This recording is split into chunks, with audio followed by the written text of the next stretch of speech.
এককালে মোর গাছে দেখেন কি সুন্দর টমেটো পাকিয়ে রয়েছে। মুই কিন্তু আজকে একাল টমেটো ছেড়তে আইছি। টমেটো দেখতে একটা জমের ভালো লাগছে, দেখেন কেমন লাল হয়ে রয়েছে পাকিয়ে পাকিয়ে। কিন্তু রাজ্যের টমেটো গাছ কিন্তু বড় হয়েছে, একটা জাংলায় উঠে গেছে। এই টমেটোগুলো কিন্তু দেখতে খুবই সুন্দর, খাইতেও কিন্তু জমের মজা গাছের টমেটো তৈরি লেগে। তাই মুই কিন্তু আজ টমেটো দিয়ে করবো মলাই মাছের সরসরি।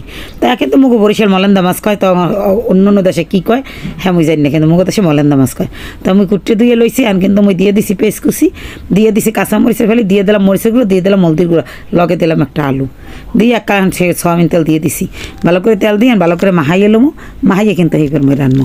কে হাতে মেখে রানলে কিন্তু একসের খাইতে ভালো লাগে। তাই মুই সুন্দর করে কাল মলাই মাছটি কিন্তু জমের তাজা আসলে মাইকে লইছি, একটা আলু কুচিয়েও দিছি, আর দিয়ে দিলাম কিন্তু এই মোর গাছের টমেটো। গাছের টমেটো দিয়ে একাল ধনিয়া পাতা দিয়ে দিলাম, ধনিয়া পাতা দিয়ে দিছি। আর কিন্তু মোর মাছ পেরাই উইয়ে আইছে। তাই মুই একাল গামাখা করবো, কিন্তু একাল খাইতে একসের ভালো লাগে। তাই বন্ধুরা গরম গরম ভাত আর মলাই মাছের তরকারি খাইতে কিন্তু জমের মজা। তুমি